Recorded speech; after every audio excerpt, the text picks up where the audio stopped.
Jockle podcast number 13. 13 is an unlucky number.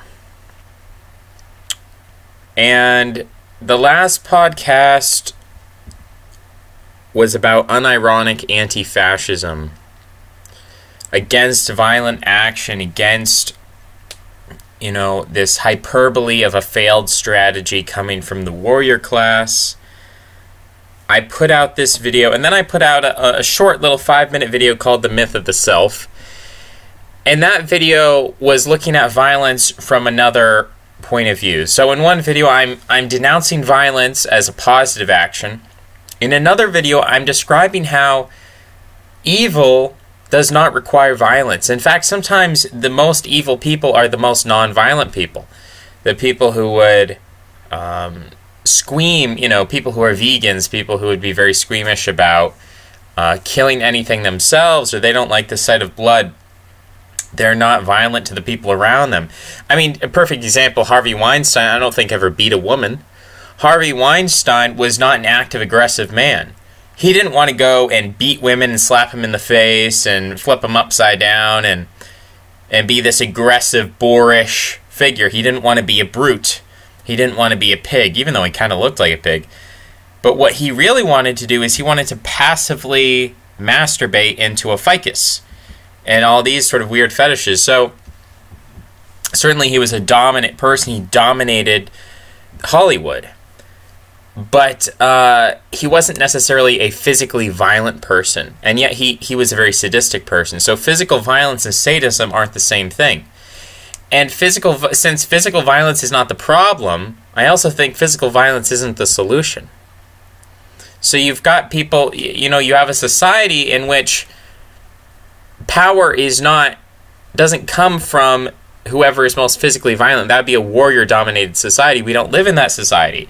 And therefore, we're not going to solve the problems that we're faced with through violence, because we're not being attacked through violent means. Now, if communists were marching in the streets and killing everybody, I would say, okay, well, maybe there should be some kind of counter-march, or, if the communists are going to use paramilitary organizations, maybe we should do that, but that would have to be in a mythological and a judicial context in which the state was neutral or favored the right wing, as, for instance, Italy in the 20th century, or Nazi Germany, or Weimar Germany. If you look at the courts favored the Nazis.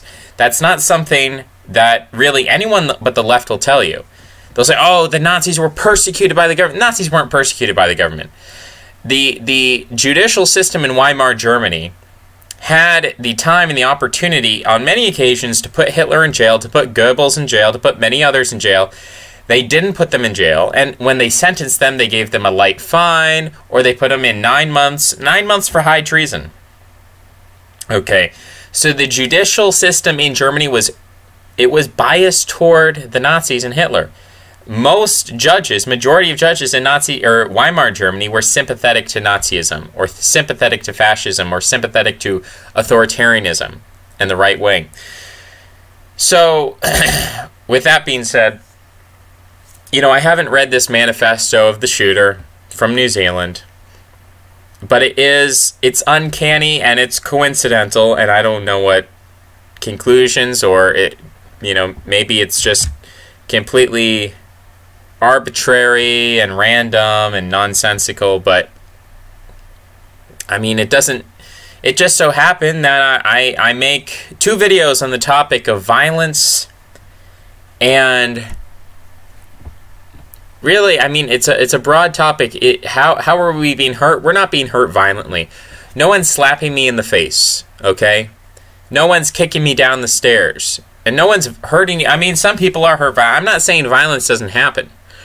But you look at our ancestors, you go back in your family tree, most of your ancestors were beaten as children. If you go back far enough, most of your ancestors, you're going to find there was some drunk dad, and he was just beating his kid whenever he did anything wrong. Now, you can also find examples in the past of peaceful parenting, or relatively peaceful parenting, where they weren't really spanking the kids all that much.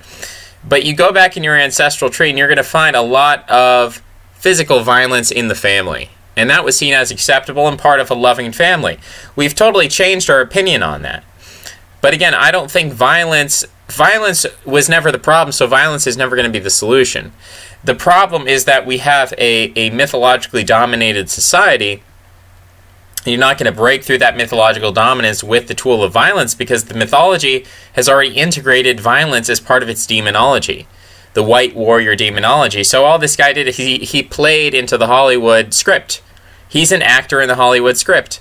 I don't even know his name. I don't care to look up his name. I mean, there are 1,000 guys like this who are potentially going to go in this direction, and I want to put out this, and again, people can make the criticism, they can critique my critique, and they can say, well, you come on too strong, your videos are long-winded, you're not a very good speaker, you're mean, you're this, you're that, and I get that, and I understand, and so my videos are not perfect, and they need to improve, and they need to evolve, and it can't just be, someone makes a comment on my video I don't like, and I just react to it aggressively or passive-aggressively, react to it, in a childish and immature way. That it can be a valid critique, and I can change how I present things, and I can, change my mindset, and I think people have critiqued me in a valid way that I can learn from and grow from, but ultimately,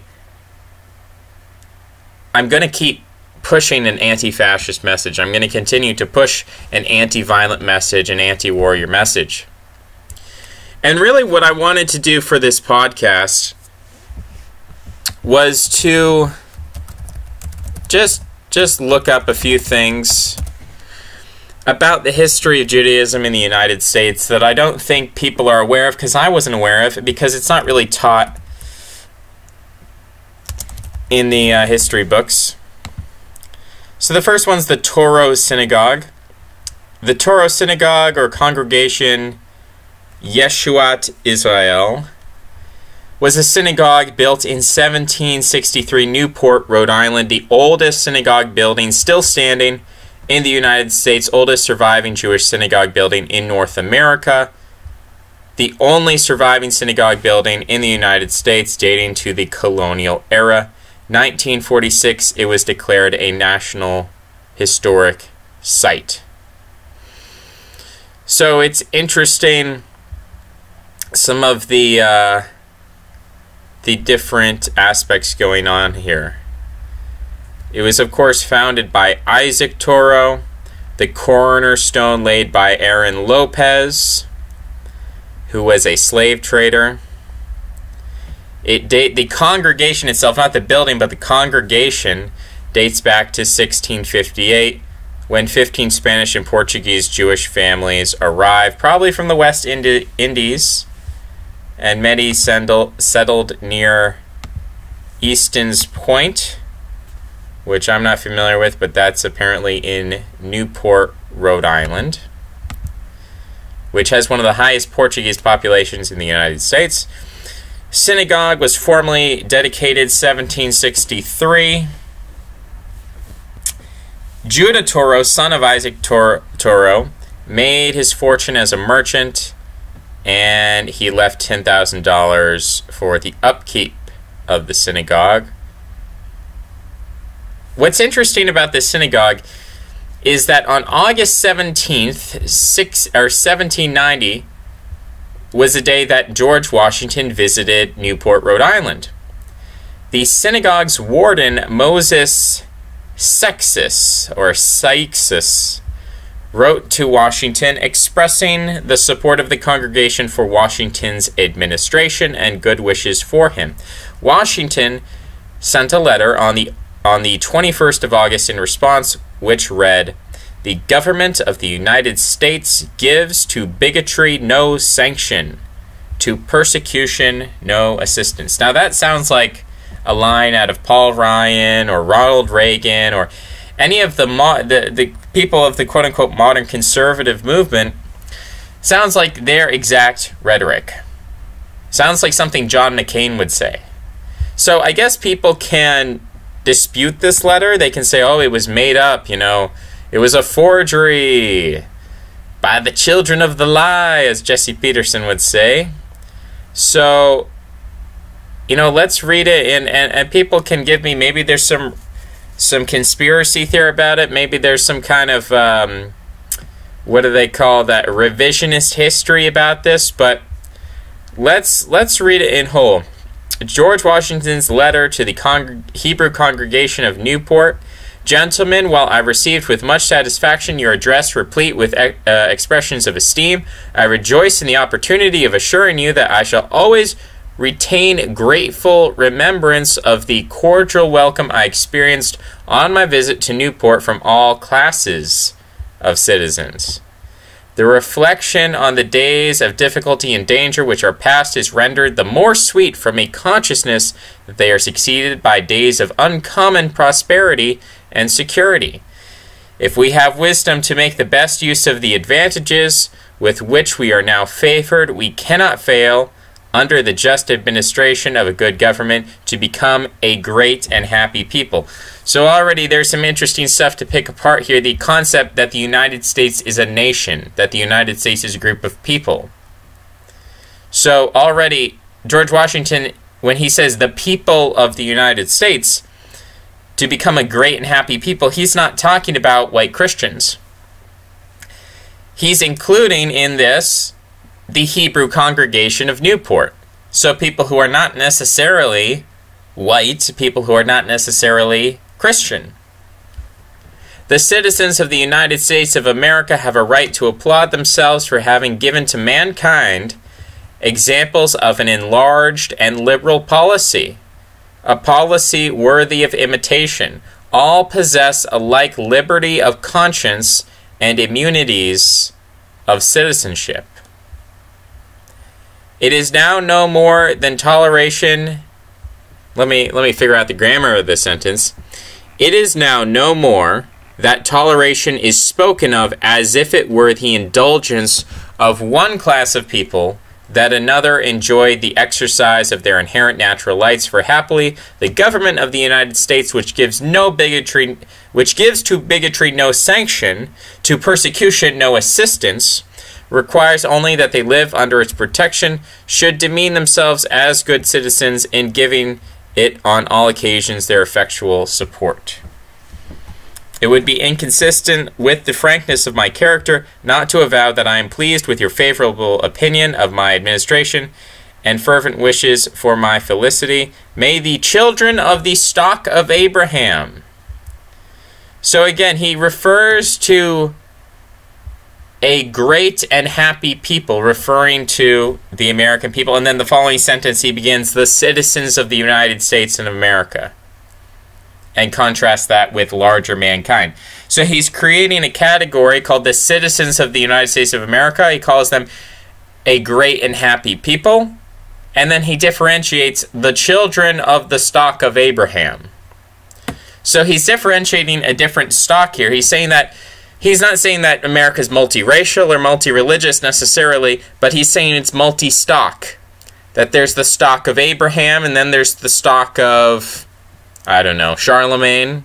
I don't know how he would have prayed. There's the stock of the Anglo-Saxons, there's the stock of the French, there's the stock of the Germans, and then there's the children of the stock of Abraham. So that is a ethnic or an ancestral category, not a religious one. He says, may the children of the stock of Abraham who dwell in this land continue to merit and enjoy the goodwill of the other inhabitants, while everyone shall sit in safety under his own vine and fig tree, and there shall be none to make him afraid. Which is, of course, referencing sort of biblical quotes. I don't really care to quote the chapter and verse there, but it's a very biblically inspired, it's a Judeo-Christian document. May the Father of all mercies, he's referring here to Jehovah, or to some Masonic god, may the Father of all mercies scatter light and not darkness upon our paths, and make us all in our several vocations useful here. Interesting that the word vocation often means job, but here vocation, the word calling, contrast this with the previous paragraph where he talks about contrasting the stock of Abraham with the other inhabitants. That the stock of Abraham should be kept safe from the other inhabitants and continue to merit and enjoy the goodwill. So that contrast there In the same way that he uses the term stock, stock is an ancestral category. It's like race or like ethnicity. Stock. He's saying the stock of Abraham, not about their beliefs, not about their professed religion. But then in the next paragraph he says, are several vocations. In this sense, he's saying that different stocks are called to different vocations, different jobs, different callings. The stock of Abraham is a certain vocation. And this is the perennialist aspect of the Freemasonic views of George Washington. Let me just finish the sentence. To make us all in our several vocations useful here and in his, capital H, referring to God, in his own due time and way everlastingly happy. So, you know, George Washington was a Freemason. And these were his opinions, and this is how the United States was founded. A lot of people don't know George Washington was almost the king of America. There was a huge movement. There was a movement of support to make George Washington the king of America. It didn't happen. He didn't want to be king. He didn't want to be president for life. But it almost happened. It could have happened that George Washington should become the king. He decided not to be the king, but this is the kind of support he had, and these are the kind of beliefs that he had. Now, you could make the argument that, oh, this Judeo-Christian George Washington guy, he was just one guy. Everyone else in America was anti-Semitic, or they didn't know who Jews were, or whatever. Now, this is George Washington, leader. Again, almost nearly the guy who was the monarch, constitutional monarch of America. I don't think that would have changed much, because I think at the end of the day, Netherlands still has a monarchy. I don't believe in monarchy as an effective way of governing. I think that Europe was traditionally governed not by monarchs, but by aristocrats. So I think really what matters more is the aristocracy, not the monarch. The monarch can only really rule through the aristocrats. If the aristocracy is like that of the Netherlands, a mercantile aristocracy, the monarchy is essentially going to be a figurehead of a mercantile aristocracy. Whereas if the aristocracy is a warrior class in nature, then the monarchy is going to be a figurehead for a warrior class. If you've got a priest class going on, like I was just doing a little research into ancient Sumer, and the concept of a king and the concept of a high priest go back to Melchizedek, I think is. Melchizedek. I want to get I just put in some random stuff. Melchizedek. Yeah, Melchizedek was the high king, but also the high priest.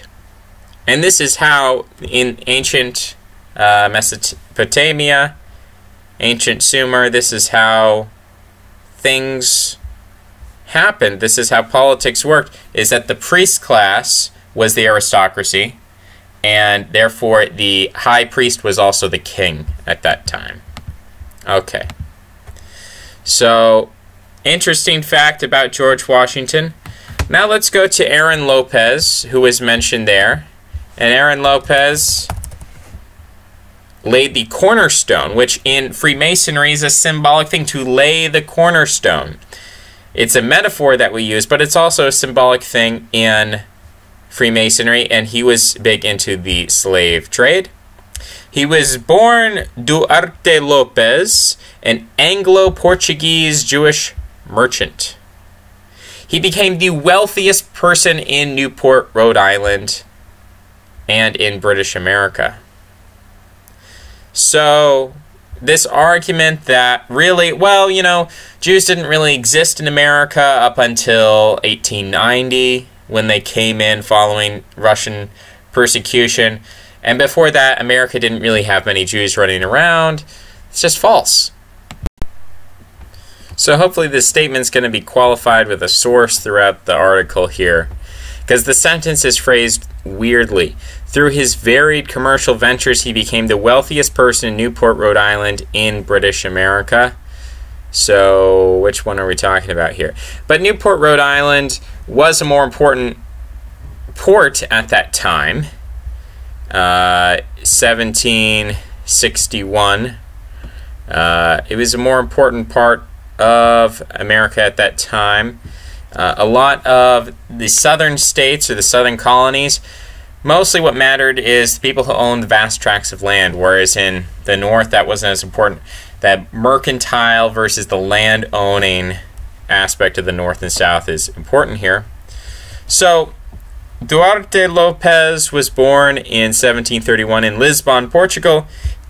He belonged to a family of conversos, ethnically Jewish people who had converted to Catholicism, although the family continued to practice Judaism in secret. So, where's this guy, Aaron? Aaron's older brother took the name Moses, reclaimed his Jewish identity. Moses was naturalized in 1740 and granted a license to make potash, became a successful merchant in Newport. I'm guessing, okay, so his name is Aaron. His older brother, Jose, left Portugal, took the name Moses. Moses, yeah, there's all these name changes that go on here. Moses was naturalized. Duarte, which is Aaron Lopes. Aaron Lopes and his family moved to Newport. They, too, reclaimed their Jewish identities and became Aaron, Abigail, and Sarah, rather than Duarte, Anna, and Catherine. So, huge name changes going on here. Everybody's changing their name. And he was in the whaling business. He was, in 1761, joined 8 other merchants to form a trust to control the price and distribution of whale oil. So that's a thing that merchants do pretty often. They collude together to set prices, like OPEC, other such mercantile enterprises. Lopes expanded his trade beyond North America. There's a book by the Nation of Islam released in 1991 called The Secret Relationship Between Blacks and Jews, and Lopes is described in that book as Newport's leading participant in the Black Holocaust. Historian Eli Faber, who we can guess what his ethnicity is, determined that Lopes underwrote 21 slave ships in a period in which Newport sent 347 slave ships to Africa. So something between, I guess that would be between about 5 and 10% of all the slave ships sent to Africa from Newport would have been from Aaron Lopes. Now Eli Faber describes that as an infinitesimal part, but I think one man sending 5 to 10% of all the slave ships, of all the slave trade that was going from Newport. Newport was sending ships to Africa, which could come back. They might not come back to Newport. They might go back to Virginia. They might go back to Georgia. They might go back to the Carolinas or Maryland. They didn't need to come back to Newport. So, according to Eli Faber, slaving represented about 1/10 of Lopes's shipping business. At the beginning of the American Revolution, Lopes owned or controlled 30 vessels. So he owned or controlled 30 vessels, and between 1761 1774, he underwrote 21 slave ships. So, you know, it's not, to me, that's not infinitesimal. To me, if you own 30 ships and you send 21 ships over a period of, we're talking maybe 13 years here, but prior to the American Revolution, and even that was at the beginning of the American, so he could have even owned less and been acquiring more. 21 ships over a 10-year or 13-year period. At that time, when it takes months and months and months to cross, and then you got to collect the slaves and go back, and you know you're going from one port to the other. To me, you know, and let's even look ship, voyage, time, slave trade. Let's see what pops up for that, because I'm going to guess it's about 6 months. How long was the slave ship journey? So the average transatlantic journey of the early 16th century lasted several months. By the 19th century, crossings often required fewer than 6 weeks. So that's a huge shift in efficiency. Let's see if we can find... Let's see if we can find something. I would like something a little more specific. Let's see if we can click on a little source here. Now, that's a book. Unfortunately, I can't just read that book online. There's a whole lot of... Yeah. So, you know, maybe it wasn't 6 months exactly, but 21 ships. Let's say it took 2 months. So, more than 1 month, a couple of months. 21 ships, 2 months. That's a huge investment to me, at least. Doesn't seem like the guy was exactly anti-slavery. So, put that aside for the second. By the early 1770s, Lopez had become the wealthiest person in Newport. His tax assessment was twice that of any other resident. So he was twice as wealthy as the second richest person in Newport. And he was into everything. He was into chocolate and rum and candles and textiles and hats and bottles. Ezra Stiles, the future president of Yale College. So Yale, again, a lot of people like Kevin McDonald types, not him himself, but people who read Culture of Critique, and they'll say, look, the Jews infiltrated the Ivy League. Well, you know, Ezra Stiles, president of Yale College, described Lopez as a merchant of the first eminence. And he wrote that the extent of his commerce was probably surpassed by no merchant in America. So, the future president of Yale College, Ezra Stiles, calls this guy Aaron Lopez the greatest merchant in America. Eventually, there is a decline in Lopez's fortunes because of the Revolutionary War. He relocates to Portsmouth, Rhode Island, then to Providence, Boston, finally to Leicester, Massachusetts. His losses during the American Revolution are monumental. He helped build the Torah Synagogue and laid one of its cornerstones. Lopez harbored Jewish refugees in his Leicester home during the American Revolution. Referring to those sheltered by Lopez, a friend wrote in jest that your family at present are in a number only 99, and there still is room for one more. What's interesting about Aaron Lopez is this question of citizenship. In 1761, Lopez applied to the Rhode Island Superior Court to become a naturalized citizen. However, under the Naturalization Act of 1740, any foreign Protestant who had resided in the American colonies for 7 years could become a British citizen. Catholics were excluded. However, special provisions were allowed for both Quakers and Jews. Although he met the conditions, Lopez's request was denied. Another qualified Jew, Isaac Eliezer, was also denied citizenship. So in 1761, you've got two rich Jews.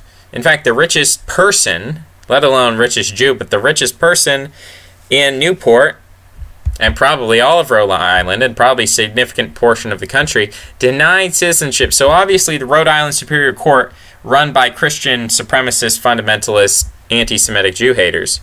So both of these guys, Lopez and Eliezer, appealed to the Rhode Island General Assembly. Lower House approved their request and required that the men return to the Superior Court to take the oath of allegiance. However, citizenship would be limited.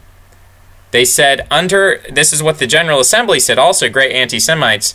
They said Jews could become citizens of Rhode Island, but they couldn't be allowed to vote or serve in public office. So again, there's a tension here where really no one is winning. Okay, if you want to say, oh, George Washington was a white nationalist, well, he also was a big Freemason and lover of Jews.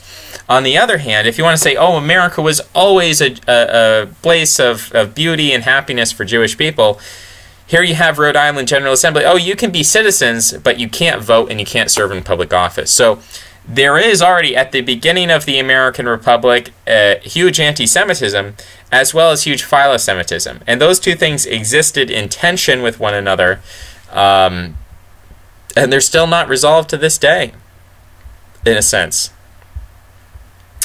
And they kept appealing to the Superior Court, to the Parliament, to the General Assembly, And eventually, they got to the Superior Court. Application denied a second time. And here was the argument by the court, by the way. The court reasoned that the 1740 Act was intended to increase the population of the colony, and since the colony had grown crowded, the law no longer applied. Imagine if we looked at our immigration that way. Like, well, you know, the 1965 Hart-Celler Act really was intended to increase the population, but now that America's kind of crowded, you know, the Hart-Celler Act no longer applies. So that was their ruling.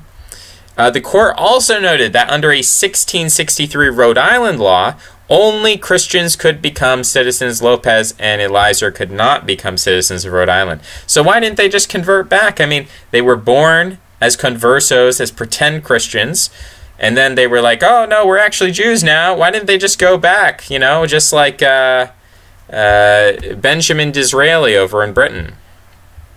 So they were determined. Lopez was determined to become a citizen, and he wanted to become naturalized in another colony.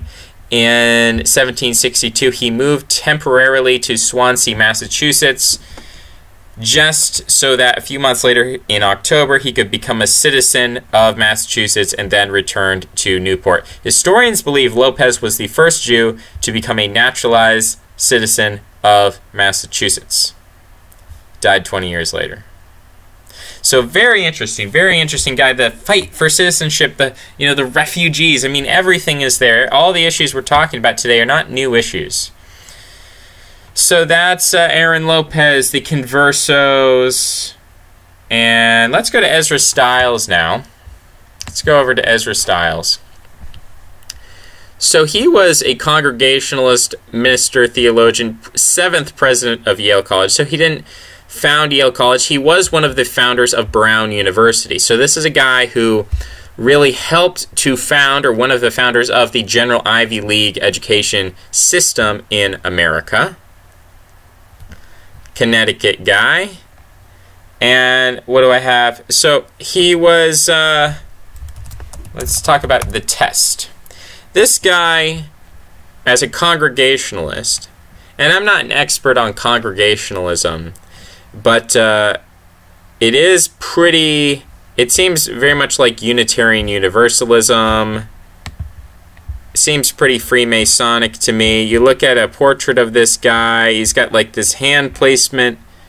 Apparently, there's a portrait of him, and if you zoom in on the portrait, he's got Plato, Newton, Principia, or Principii, it's an abbreviation, I forget. History of China, and a book in Hebrew because the man could read Hebrew. So interesting portrait there. And he was an associate, says here, associate of Aaron Lopez. And I think he was against slavery, but he did have a slave who he named Newport, which is funny because now we have a brand of cigarettes that black people are brainwashed into using called Newports.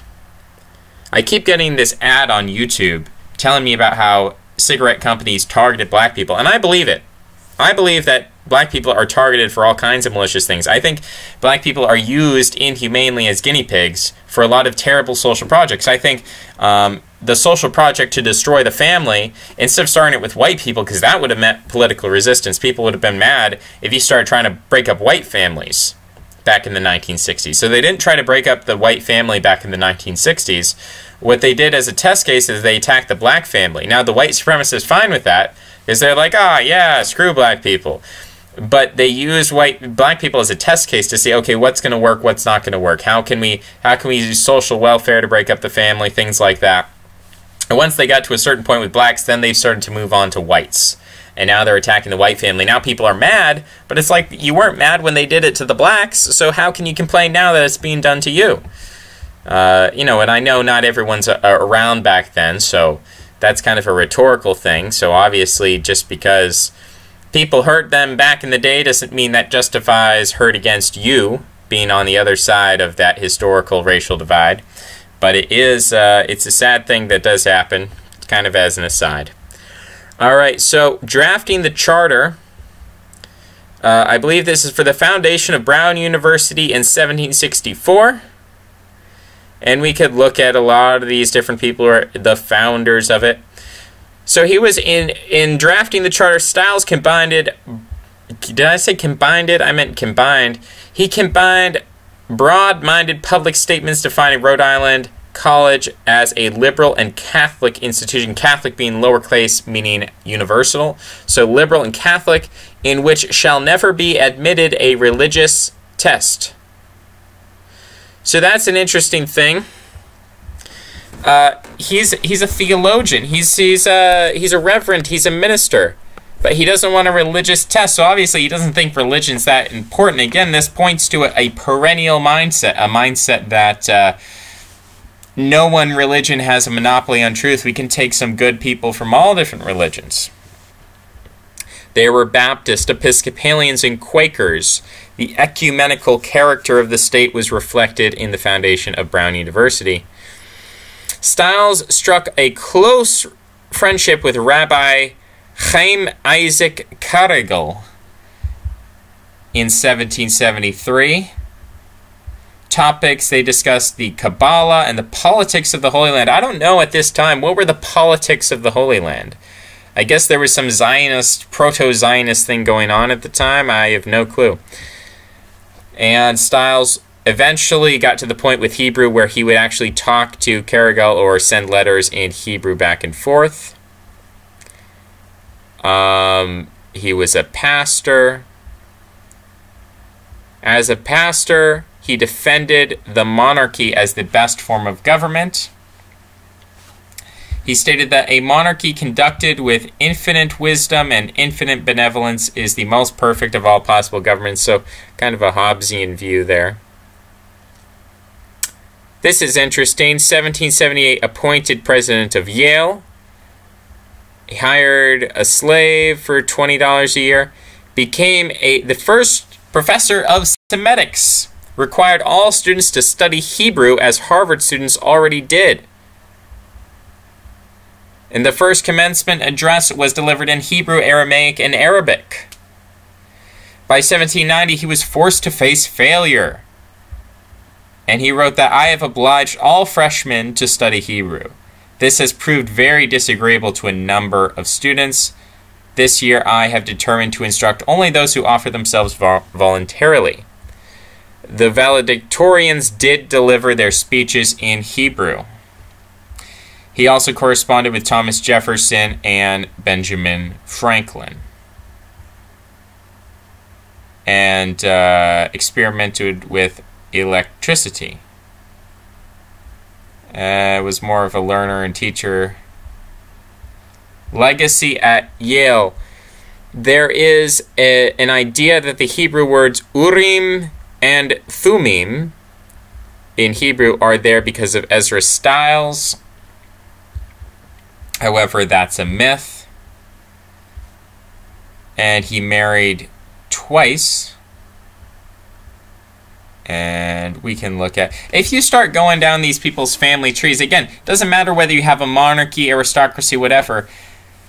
A lot of these people's descendants end up being George Bush and very prominent people in American society. So, Ezra Stiles, interesting guy. What's the next topic here?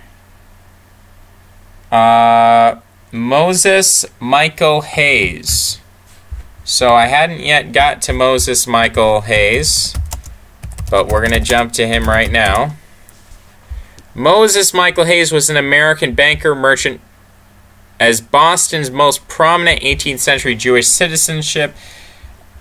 He set high standard for civic leadership. He helped establish the New England Masonic movement. In 1792, was elected as Grand Master with Paul Revere as his deputy. Doesn't that just tie up everything I've been saying oh so nicely? So again, one of the founders, not the only one, but one of the founders of the Ivy League education, which, Harvard was great, Yale was great, Brown University, they were all great schools. We love them. They're all Christian schools. It's America's Christian founding, and they were all anti-Semitic. And then all of a sudden the Jews come in 1890, and they just mess everything up, right? That is a narrative that you get from people, sometimes on the left and right. Sometimes leftists will say America was always anti-Semitic, and then you get right-wing people saying the same thing because it benefits their narrative. Is it actually true? Well, history is a little bit more messy than that. And so the American Masonic movement elected Moses Michael Hayes as the Grand Master, Paul Revere as the deputy. So, you know, you had TWP, you had these people who, again, I condemn for being fascist and violent, but Matt Heimbach and Matt Parrott might be saying the same things, but this idea that America is fundamentally a Freemasonic Judeo-Christian country is something that, you know, Paul Ryan would say we're a Judeo-Christian country, and people can laugh at that and say, oh, that's laughable, that's silly, that's a chimera, that's something you've just made up.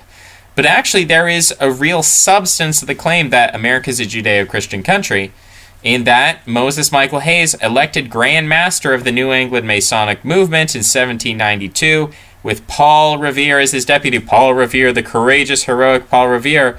Paul Revere is a big, fat Freemason, in addition to all these other people. Now, he was Sephardic. He was not, again, a lot of these early American Jews were Sephardic, not Ashkenazi. They were Portuguese or Spanish in terms of the nation that they were fleeing from. And 1766, Moses Hayes married Rachel Myers, younger sister of Myers Myers. And it's funny here because Myers, to me, comes from mayor. And isn't mayor ultimately a Yiddish name? So even though perhaps even if these were Sephardic people, they still oftentimes would speak Yiddish and know Yiddish, and that's maybe where the mayor comes from, or the Meyer. Couple moved to Newport. So Newport just seems like a huge Jewish city back in the 1700s. 1769, and then he established himself in the transatlantic trade. I wonder if that means transatlantic trade. Are you perhaps referring to the transatlantic slave trade? Well, we don't know. I'd have to do more research. In 1775, again, very similar to Aaron Lopez. Aaron Lopez, he's like, I want to be a citizen. And they say, well, you got to convert to Christianity. He says, no, I want to figure out a way. I'm going to go through the courts. I'm going to do basically ACLU-style litigation against the courts and the General Assembly and everyone until I can get my citizenship as a Jew, because he really wanted to establish this legal precedent. He sees that as important. Looking at American and English and Anglo-Saxon common law, the establishment of precedent seems very important to these people. So 1775, 76 men in Newport were asked to sign a declaration of loyalty to the American colonies that included the phrase, upon the true faith of a Christian. Hayes publicly objected to the phrase and refused to sign, standing firm on the philosophy of all men created equal. So again, white nationalists will claim that, oh, all men created equal. That had nothing to do with race or ethnicity or anything. It was a distinction between the concept of aristocratic privilege and equality before the law. That's not what's going on here. All men are created equal is seen as a strategy by Moses Michael Hayes to improve the situation of the Jewish people. That's how he views it. So all men created equal from the beginning is a Judeo-Christian phrase. Instead of offering a letter affirming, so instead of signing that letter, he affirmed his belief in the revolution. He signed when the Christian portion of the oath was admitted. So again, you have one guy out of 76 men who objects, and that one guy is able to get it removed. He opened a shipping office in Boston, one of the first merchants there to underwrite shipbuilding to the newly opened Far Eastern markets. The International Merchant became a founder and first depositor of the Massachusetts Bank, still doing business today as part of the Bank of America. So, if you shop at Bank of America or do business with Bank of America, know that the history of Bank of America go back to 1784 with the founding. He was the founder and the first depositor of the Massachusetts Bank, which today we know as Bank of America. One of the first banks in America. So who founded the banking system in this country? Not necessarily Anglo-Saxons. Not necessarily Anglo-Saxons. Seems to be Moses Michael Hayes played a pivotal role in the establishment of the banking system in America. Not the Rothschilds, okay? You talk, everyone, it's like the only two Jewish families in America, from an American perspective, seem to be Rothschilds and George Soros. I want people to scrub that from your tongue. Stop talking about the Rothschilds and the George Soros, because it becomes a cliche, and then all people have to do, well, that's just one Jew, like, you know, there's no trend here or anything like that. Stop talking about them. Start going back to the actual history of what was going on. Reverend Isaac de Abraham Toro. That's an interesting... Reverend, does that mean he was a Christian reverend? Again, a Judeo-Christian America. Let's adjust this a little bit. Reading here, Abraham, Judah, and Rebecca. Hayes helped to establish the New England Masonic movement when Hayes was accepted into the Massachusetts Lodge in 1782. He was the only Jew. There were numerous Jewish men among founders of lodges in Charleston, South Carolina, and cities in other southern states. So Freemasonry in the South was a predominantly or disproportionately Jewish movement, whereas in the North, Hayes was the first, or he was the only, Freemason Jew in New England. However, in 1792, literally just 10 years after he joins the Freemason movement, he becomes president. Lodge members elected Hayes as their Grand Master. Again, he was the only Jew, and they all elect him to become the Grand Master. I mean, just think about this. Think of how the power of Moses Michael Hayes, that he's able to woo everybody and win over everybody to become the leader, being the only Jew, and now he's in charge. He's the Grand Master. Paul Revere is his deputy. Think about that. Paul Revere, righteous, heroic Paul Revere.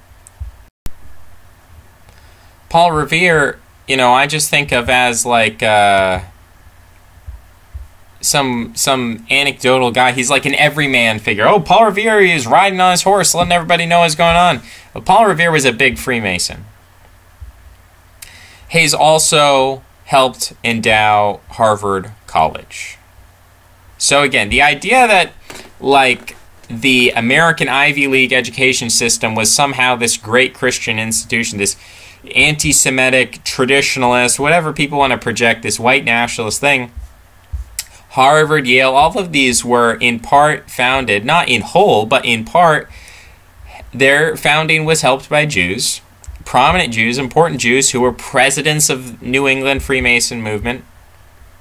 I haven't even looked that much into Paul Revere. He was a prominent Boston silversmith, first American to roll copper sheets for sheathing on naval vessels. His father was a French Huguenot born Apollos Rivoire.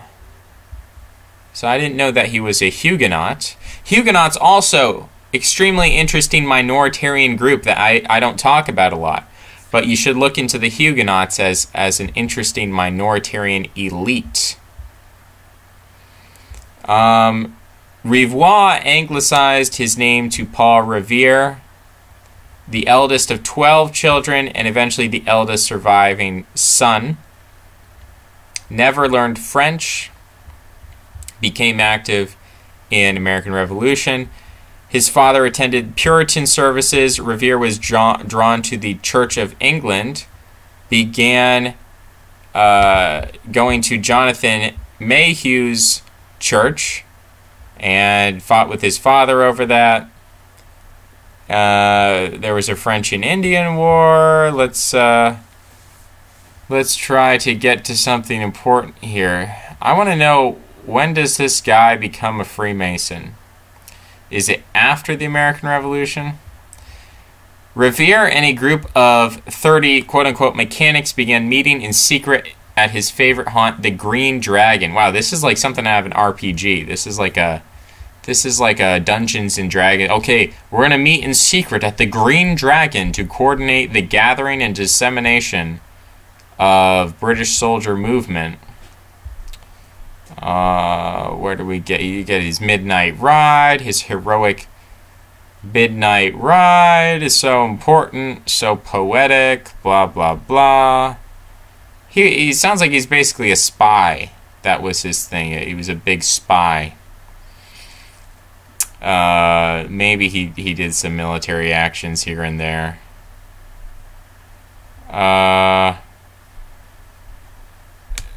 There's some things happening back and forth that I don't really care about. During the Revolutionary War, Revere continued its efforts to move upward into the gentry. Became a military officer, attempted to be a merchant, startup capital. Blah, blah, blah. Let's get down to something more interesting. Church bells. Freemasonry. He was the Grand Master of the Freemasons of Massachusetts. When a box containing an assemblage of commemorative items was deposited under the cornerstone of the Massachusetts State House by Governor Samuel Adams, assisted by Grand Master Revere and Deputy Grand Master William Scully. So, Alexander Hamilton's regarding banks and industrialization, he becomes an ardent federalist. Robust economy. And he got his legacy and all that. So, interesting people here. Political views.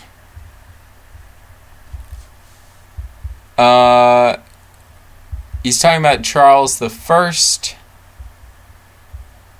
The English Constitution, originally essentially free. Roman sources made it clear from Tacitus that the ancient Britons were extremely jealous of their liberties. Talking about liberty, liberty, liberty. Okay, so that's kind of straying off the plantation. That's not something I really wanted to cover today. What's the next thing I wanted to... Did we already go over Judah Toro? I think we might have gone over Isaac Toro. Let's see if we can go to Judah Toro. Apparently founded one of the first banks. His father, Isaac Toro of Holland, was the Hazan, which is the person who leads the prayer. He was the Hazan at the Toro Synagogue. Family moved in 1780 to Kingston, Jamaica. Moved back to Boston. Toro fell in love with his cousin, but was forbidden marriage by her father. So we got some cousin love going on there. Yeah, it's all those Southerners, Southern rednecks, you know, blonde hair, blue-eyed rednecks engaging in the cousin love. Well, not always. Other people like it too. He goes into Andrew Jackson's army and survives, does some charitable work.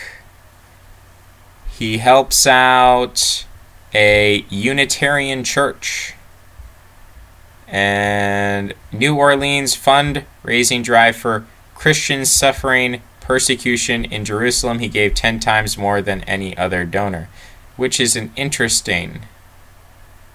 So he's very charitable. He gave away a lot of money to a lot of different people. Participated in personal charities. Just a very charitable man. I'm wondering, Toro College takes its name from him. The democratic ethos. So, Judah and his siblings were raised by his uncle, a merchant who helped found Boston's first bank. So I'm guessing his uncle must have been... Was it Aaron Lopez then? No, it wasn't Aaron Lopez. Was it... No, it wasn't him. It must have been like the Michael Hayes dude we were looking at. It's a web of information here that's not exactly collated or anything like that. The oldest, we'll go to that one perhaps later.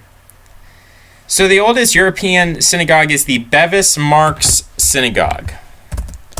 Bevis Marks. And let's see. Bevis Marks Synagogue, oldest synagogue still in use, built in 1701. So, in a sense here, there was of course a Jewish community in Europe prior to 1701. But really 1701 is the first year in which the Jews can establish a synagogue and keep it established. Prior to that, they build a synagogue and it gets burned down. They build a synagogue and it gets destroyed. They couldn't build a synagogue because it was illegal, so they had to practice services in houses. But 1701 is the first year in which they can publicly establish a building known as a synagogue, keep it standing, keep it continuously in use. So that's an important year in Jewish history. It was also a Sephardic synagogue. It wasn't an Ashkenazi synagogue. So for all the people who think the Sephardic can't do anything, the Sephardic really are important in this in the 18th century for Jews. Let's see. They built the Rachel Synagogue in Shanghai, the largest synagogue in the Far East. And Benjamin Disraeli, Isaac Disraeli, father of Benjamin Disraeli, resigned from the congregation after an argument over synagogue fees. So, wow, that's quite a thing that happened there. All right, was there any other information that we had in here? I had one about Adas Israel. And Adas Israel, that's the Adath Israel. No, we're not looking for the Adas Israel congregation. And what I was looking for here is about Ulysses S. Grant. President Ulysses S. Grant and the President pro tempore of the Senate, Thomas Whiteferry, attended the 3-hour Orthodox dedication service on June 9, 1876. Was the first time a U.S. president had attended a synagogue service. So this is interesting to me because a lot of people describe Ulysses S. Grant as perpetrating some kind of pogrom during the Civil War where he expelled the Jews and said they were doing all these black marketing things during the Civil War to help the South. Adas Israel was the first synagogue to be addressed by civil rights leader Dr. Martin Luther King. So that's interesting. President Lyndon Johnson attended a Thanksgiving service following the assassination of JFK. How serendipitous. The interfaith service included a sermon by Rabbi Stanley Rabinowitz. That night, Johnson paraphrased Rabinowitz's words in a nationally televised address, speaking of how blessings can come from evil situations. So that's very, what's the word? Frankist. Very Frankist of him to say that. Following Yitzhak Rabin's assassination in 1995, Vice President Al Gore and members of the Cabinet and Supreme Court attended a memorial service at Adas Israel. Other notable speakers at Adas Israel have included President Richard Nixon, which is interesting because Richard Nixon had a secret talk with Billy Graham. It was recorded, and Billy Graham says something like, "It's the Jews, man, the Jews are destroying America," and Nixon's like, "You know what, you're right, but I can't say that out loud." And so Richard Nixon was a speaker at Adas Israel. And you have Gerald Ford, you have Hubert Humphrey, the vice president, Golda Meir, Yitzhak Rabin, Senator Robert F. Kennedy, and President Barack Obama. So Adas Israel in Washington, D.C., very important place spiritually. This is very strange. There's criticism for teaching classes in bloody clothing. So I guess it's because they need to do the kosher slaughter, and then they're doing teaching, and so they have bloody clothing while they're doing it. Ugh. Yeah, the idea of priests slaughtering animals to me is a very strange thing. So, yeah, I don't know if there's much more information in here. But that's all very interesting to me. A lot of these little factoids. Adas, Israel. In 1843, Connecticut allows public Jewish worship for the first time. So yeah, I should put together a chronology of Jewish landmark events in history. You know, showing the progress of the Jewish people, all their amazing accomplishments. This is no small feat. This is not something that I would describe as insignificant.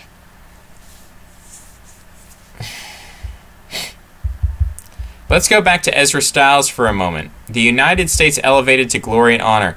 The book is a transcript of a sermon given to the Connecticut General Assembly on May 8th, 1783. At the time, Stiles was the president of Yale College. The sermon draws parallels between the United States and the biblical nation of Israel. Stiles refers to the United States as an American Israel, high above all nations which he hath made, in numbers and in praise, and in name and in honor, suggesting that the American people are like the chosen people of Israel. So that's the name of the book is called The United States Elevated to Glory and Honor, published in 1783. This is an amazing, I didn't even know, I just kind of randomly clicked on that. But that to me is amazing. I don't even, and here I look at the categories, and it's under the category British Israelism. Now, of course, it's not British, it's American, but this is incredible. This is an incredible evidence to put forth the idea that the Jewish people have a minoritarian strategy, and that this was sort of picked up by a lot of these early American leaders. So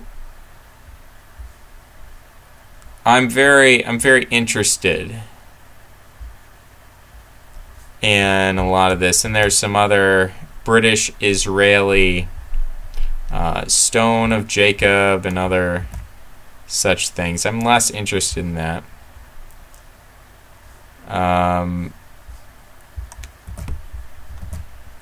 But yeah, I mean, there's a lie on both sides.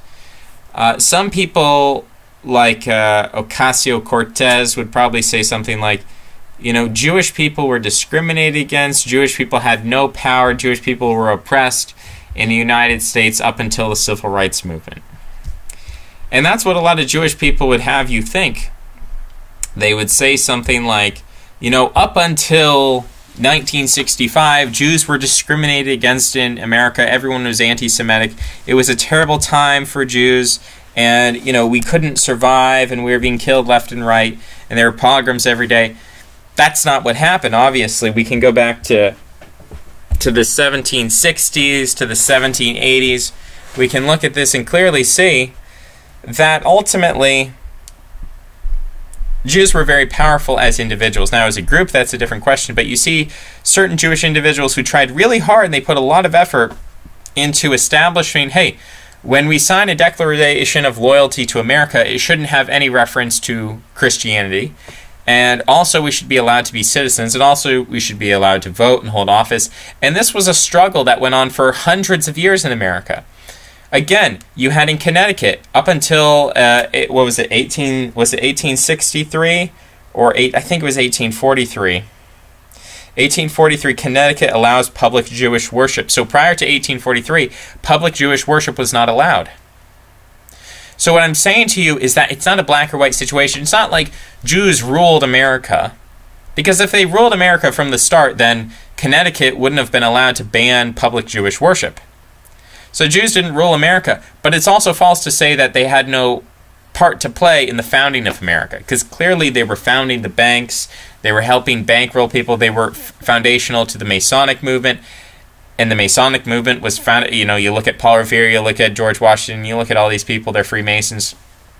So Freemasonry as a concept of tolerance is a minoritarian strategy, as a perennial perspective, and then Judaism, and all of this is working together, and it's a constant struggle back and forth, because there is a real anti-Semitism. Jews are banned from a lot of things in America, up through, and again, Ulysses S. Grant does issue a ban. He issues an expulsion of the Jews. He says all the Jews have to get out of the South, out of the occupied territories where the Union are occupying, because they're operating the black market. So Ulysses S. Grant really did issue out a pogrom, and then he's forced into submission. He's forced to apologize, much like, think of Henry IV. Back in the investiture contest, Henry IV, he strikes out against the Pope Gregory VIII, and then he has to walk through the snow barefoot to beg for forgiveness. Very similar thing. Ulysses S. Grant tries to expel the Jews, and then later he has to go attend a 3-hour, and imagine, you don't speak Hebrew, and you're just sitting there for 3 hours listening to these people drone on in Hebrew, and it's like, wow, what's going on? So he had to do that. First president to do that. And that was kind of, you know, he had to show his loyalty. He had to say, hey, look, I'm not going to, that was a mistake. I didn't mean to do that. And that was his apology. And that relationship between the Jewish people and American power in America, it continues from that starting point back in the 1760s. We're starting from a point where Jews really are discriminated against, but they're able to overcome that discrimination. So when we talk today about anti-white discrimination, we really need to look at the Jews, because the Jews are people who fundamentally were discriminated against. Like, that's just a fact. They were discriminated against, full stop. They were not allowed to hold office or to vote or even be citizens, and they had to struggle and work hard to gain privileges, to gain rights, and to gain power, and to gain dominance. And they did that through elite strategies of success. They did that from the top down. It was really rich Jews, like the richest Jew in Newport, would fight a citizenship case, and he would fight and fight and fight for his people until he would win. And then finally there would be a payoff. And then Jews would build upon his success. And they continued that strategy up until the present day. And what I'm saying is that if whites are going to be discriminated against, we can follow the exact same strategies, because people really did hate Jews, and they really did think of them as despicable and as satanic and hellish, and, you know, Jews are synagogue of Satan. People really believed that, and people believe that to this day, but the Jews were able to overcome all that hatred, all that discrimination, to become so powerful, so successful today. So if you feel as a white person that you're being discriminated against, maybe you should do kind of what Jews did and become rich, become successful, become an elite, and use the same strategies to survive the hatred, survive the discrimination. And for this reason, I think the Jews are an exceptional people. And Nietzsche recognized that, and Count Kalergi, had a father. Let's see if I can find his father. The second son of Heinrich Coudenhove Kalergi. So, in his youth, Heinrich was an anti-Semite, and he wrote a treatise, Das Wesen der Antisemitismus, the essence of anti-Semitism. By the time he published his book in 1901, he actually came out to the conclusion that the essence of anti-Semitism was nothing more than fanatical religious hatred. And he traced that fanaticism to religious bigotry that originated in the Torah under Ezra. According to Heinrich Kalergi, Jewish religious bigotry provoked opposition from the tolerant Greco-Roman polytheists. Anti-Semitism came into existence when Christianity and Islam adopted the intolerant fanaticism of Judaism and turned it against the Jews. Thus, Heinrich Kalergi credited the Jews with originating the concept of religious intolerance and condemned it as a violation of genuine religious principles. He branded every sort of anti-Judaism as unchristian. He urged liberal Jews and Christians to ally or to combine with one another and protect both of their religions against the menace of secularism. In spite of his opposition of simplistic racial theory, Kalergi agreed that Jews are racially distinct. He pointed out there's no Semitic race because there's a Semitic language family. He equivocated by remarking that Semites were uncreative, whereas the Assyrians and Babylonians who spoke Semitic languages were creative. So he was challenging the claim that they were uncreative. He further sought to defend Jews against bigoted charge of parasitic greed and cowardice with anecdotal examples. I love how the article says there were anecdotal counterexamples of Jewish industriousness and martial courage. So that's very interesting. Kalergi, interesting guy. And also,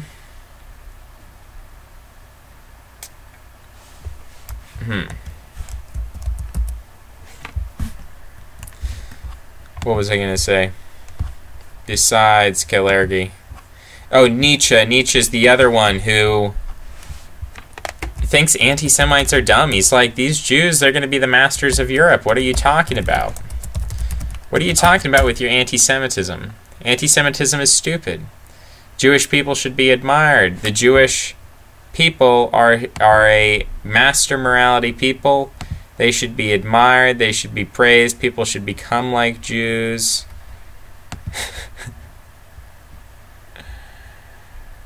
Oh boy. So, gonna go.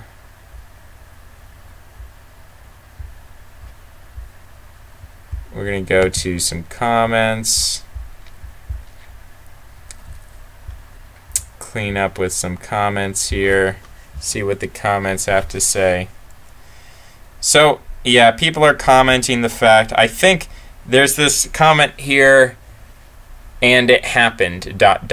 So, and it happened, probably a reference to the fact that my talk of anti-fascism then is followed by this big fascist attack in New Zealand, which I don't know what the death toll is now. You know, if the death toll was 1, that would still be what it would be. This is distracting. Where are we going in? C. Wymus says, about 50 minutes in to the Jockle podcast, and which one is that? You talk about different mythological takes on Satan. You also mention Gnosticism. There's a YouTuber called David McMurdo who considers himself to be a Gnostic Christian. I've heard him in one of his videos describe Satan as left-wing and the demiurge as right-wing. So, very cool. I'm going to try to go check out David McMurdo and see if perhaps I can subscribe to him. Son of the Ineffable One. Well, we're gonna subscribe to David, and we're gonna go hit that bell button so that I can get everything from him. Yeah, I want all the notifications. Thank you. He's got some Hinduism up here, so this is an interesting guy. Probably someone Arvol knows about already. Not someone that I knew about, but we're gonna check him out later. Thank you for the suggestion, C. Wemys. Black Market Goodness has left a long comment on my video Myth of the South, and I will read that one later. It's a hard these are difficult topics, and it's a lot more involved than some of these political. In fact, some of these things I view as superficial. I was thinking today, if you gave me the continent of Africa in 100 years, I could turn it into Russia. I could turn it into Russia simply by allowing the top 10% to breed, barring the bottom percent from breeding, doing that over 4 generations, 100 years. I could make the AIDS rate in Africa the same as Russia. I could make the violence the same as Russia. I could make the intelligence same as Russia, education same as Russia. I could bring Africa to Russian levels in 100 years. I could bring Russia to Japanese levels. The problem for me is the problem of creativity. It seems like creativity is really, really hard to engineer through eugenic practices. It's very difficult. You got it backwards. It's better to live on your feet than to die on your knees. Interesting.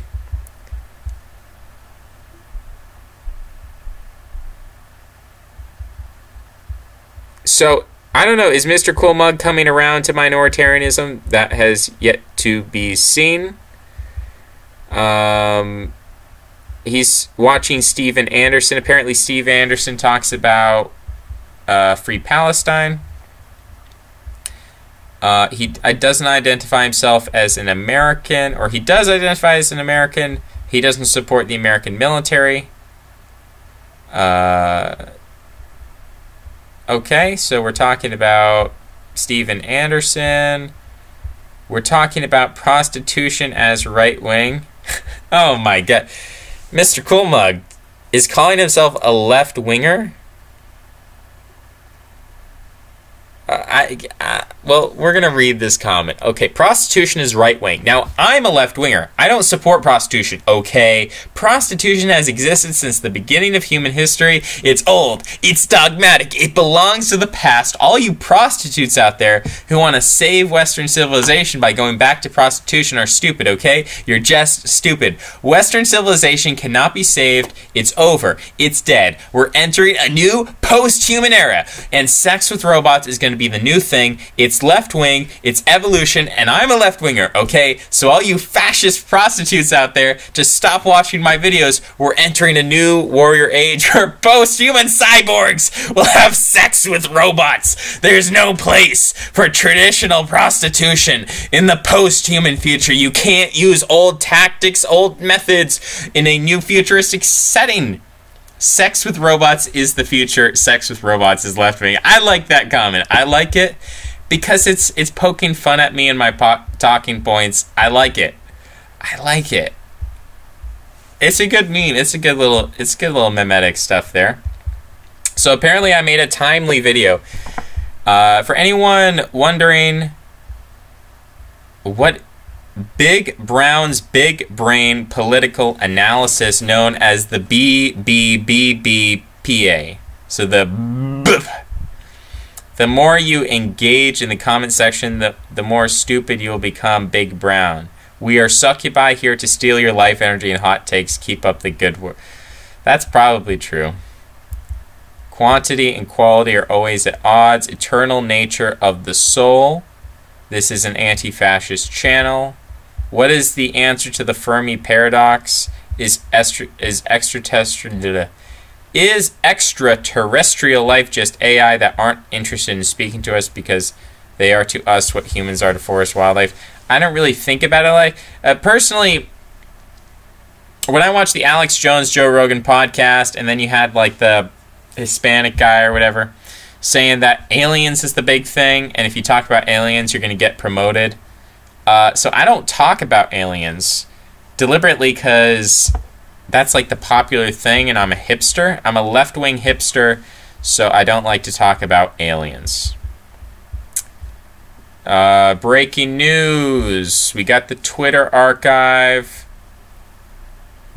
We've got all this stuff over there. Bashing the fash with crippling autism. Contemptuous.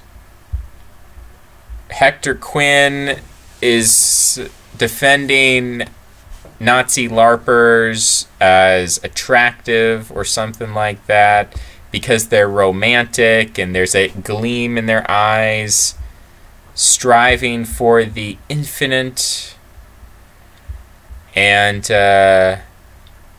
wondering, hunters honoring their prey, killing our enemies or something like that.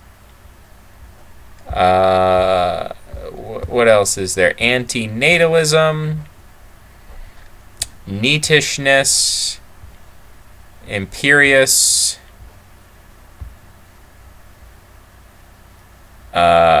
Nordisk nationalist is like so dogmatic.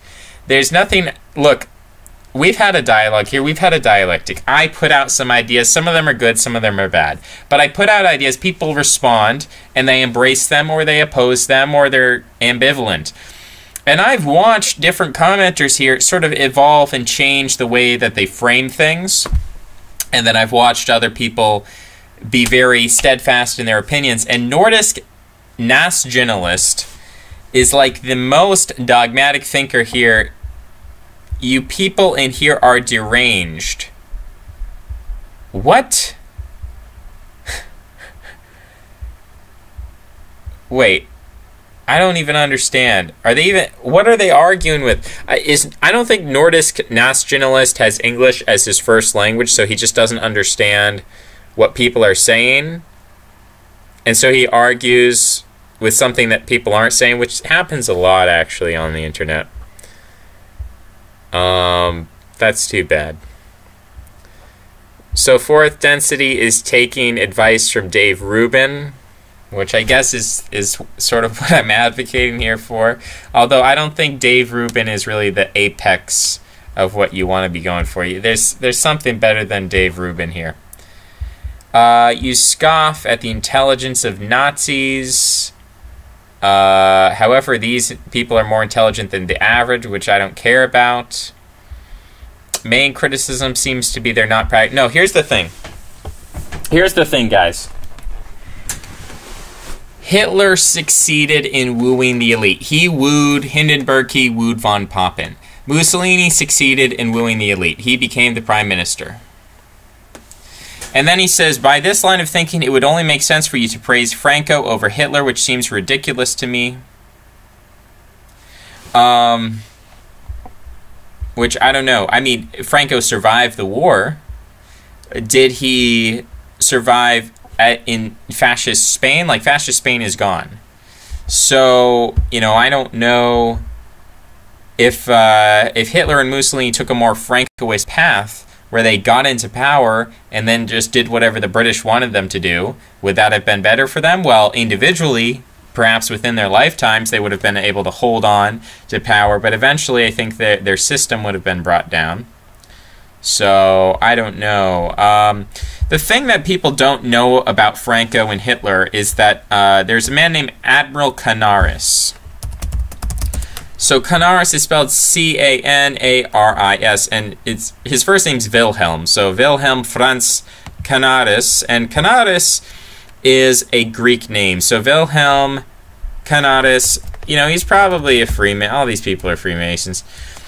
Or I think maybe he was a traditional Catholic. It's like the two big elite groups opposing Nazis in Germany were Catholics and Freemasons types. He apparently was so his ancestry, he believed he was descended from Constantine Canaris, and his family was actually of northern Italian descent, originally called Canarisi, and had been living in Germany since the 17th century. His grandfather converted from Catholicism to Lutheranism. So he wasn't necessarily a Catholic, but he had this weird idea. He was like obsessed with Constantine Canaris. That's why he became a naval officer. And he was the director of intelligence. And he was the successor to the Abwehr. Abwehr was the German military intelligence service up until 1945. And he took over apparently in 1934. And which I guess was after the Machtergreifung, after Hitler's seizure of power. But you can read all about Canaris. And Canaris was a British agent. And he went over to this guy, Franco, and he said, Franco, don't ally with Hitler. Franco was ready to ally with Hitler. He's like, I guess I got to ally with Hitler. And Canaris said, no, I'm going to sabotage the war. I'm going to make sure Hitler loses, so don't you dare join with Hitler. And that's very important. You look at the Mediterranean theater of war. You look at Spain's connection. What's the port? Gibraltar. So Gibraltar could have been invaded from the Spanish mainland. Close off access to the Mediterranean. Control North Africa. Control Palestine. Force Turkey into the war. And then use Turkey as a route to access the Russian oil fields. The Baku oil fields around the Caspian Sea basin. So, you know, Franco's decision not to join on Hitler's side is huge. Canaris is instrumental to that. Canaris is a double agent. Canaris, and it's not that he wasn't also doing legitimate intelligence work. So Canaris actually did do spying against the United States. He did legitimate spying, but he was kind of doing all the minor stuff really good. So people would look at his work and they'd say, hey, Canaris, you're doing a great job spying on America and all of these sort of things. So he was doing the little stuff really good, but he was doing the big stuff really bad. So he would do like really good, intricate spy operations, but then on the big scale, he was telling Franco not to join the war. He was probably, you know, he was... This is funny. Arthur Owens, a Welsh nationalist, briefly employed by MI6, was sent to spy on German shipyards. However, in 1938, he was so enticed by the attractive women the Abwehr provided that he switched his allegiance, which is just funny. He was like, dude, the German women are just too hot. I'm sorry, I'm gonna have to switch around. Lots of double agents here, and he opposed the SS, and the Jews want to recognize him as a righteous Gentile for saving all these Jews. Eventually, 1944, Himmler hated Canaris for a long time. And Himmler was trying to get rid of Canaris, and Hitler was like, you can't do that. Canaris is doing a great job. And finally, 1944, Himmler gets enough evidence to take down Canaris, but it took a while. But, you know, Canaris was instrumental. It's these kinds of people, these elite people like Canaris, who decide the fate of World War II. You know, the code breakers, the breaker of the Enigma code is a huge part of how World War II is won. Admiral Canaris is a huge part of how World War II is won. These people are instrumental. So that to me seems to be the important thing. Not, you know, Hitler did a great job of uniting the German nation behind him, but he didn't get a handle on people like Admiral Canaris. He didn't get a handle on the Enigma codes. Actually, the Enigma codes, Admiral Canaris was a big problem with the Enigma codes because Himmler and the SS and the people who were working with the Enigma codes on the German side, they realized, hey, I think the Allies broke our codes. I think we should just switch the codes. Let's just switch it up for fun. And they switched it, and then Canaris said, no, switch it back. And he had the authority to do that, and people couldn't question him because of the strict hierarchy. And so Admiral Canaris was a big part of why the breaking of the Enigma codes was so successful. If Canaris didn't switch the codes back to the broken codes, then Germany might have won the war. So on several fronts, he made the Enigma code breaking effective. He kept Franco out of the war. I'm sure he did other things, but really pivotal things. Admiral Canaris did a pretty good job of defeating Nazi Germany. It doesn't matter that Hitler also did a good job of uniting the German nation, he put elites in charge like Admiral Canaris who were sabotaging him the whole entire time. So that seems to be the important thing. Again, when I look at early American history, I look at these Jews like Aaron Lopez, I think, yes, the average Jew on the street was discriminated against. They couldn't be a citizen, they couldn't vote, they couldn't hold office. If you were a regular Joe Schmuck or Josef Schmuckenstein, the average Jew on the street, life was pretty hard, and life kind of sucked because these Gentiles are just constantly bringing you down. But at the same time, you've got all these elites who are looking out for you, people like Aaron Lopez, who are making the world a better place for you. So at the end of the day, it seems like elites are the important actors, the agents in the world, and that controlling nations, masses of the nations, don't really matter so much in the grand scheme of things. It seems to be elites and geniuses, people at the top who seem to matter. So I'm in a discussion with Steinwort. Steinwort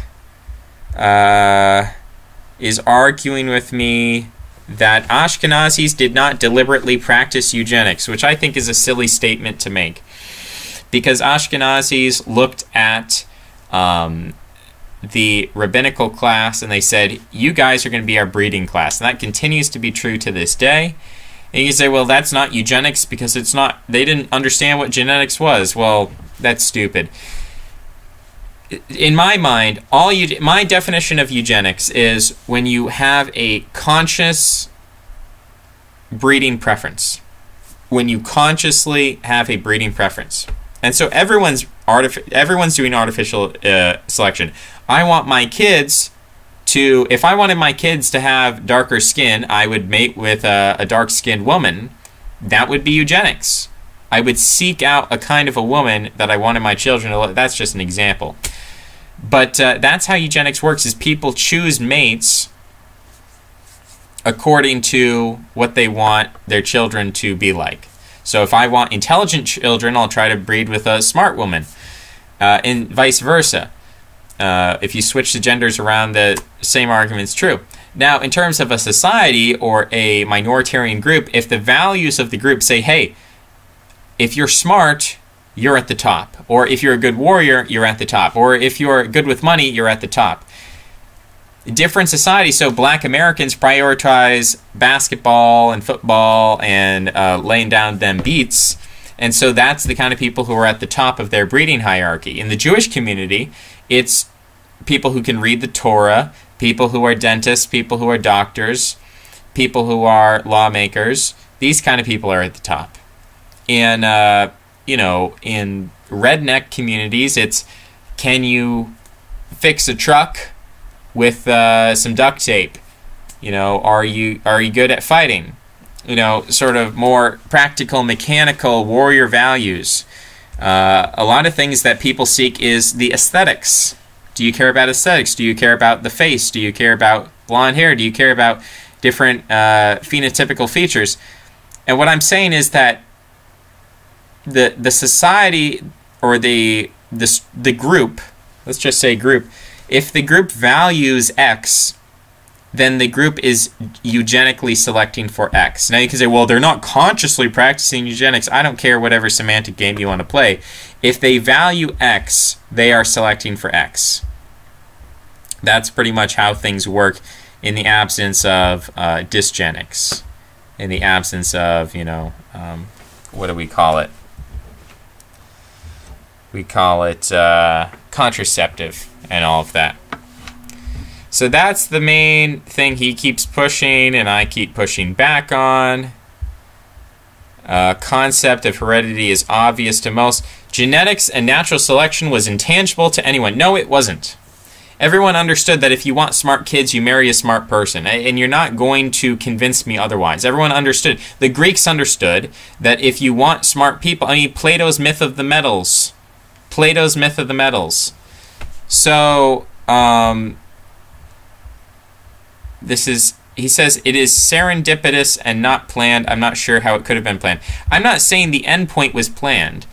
I'm saying that the values inevitably lead to the endpoint if pushed in the way. I guess you could say not inevitable, but that if you keep pushing the successful expression of Jewish values is the Jewish people as we know them today. Spontaneous order is a fiction in my book. Well, I don't know. Do you believe in evolution? This is just weird. That they have agency. As he says, I don't think groups have agency, people have agency. So I totally disagree with that. I think groups do have agency.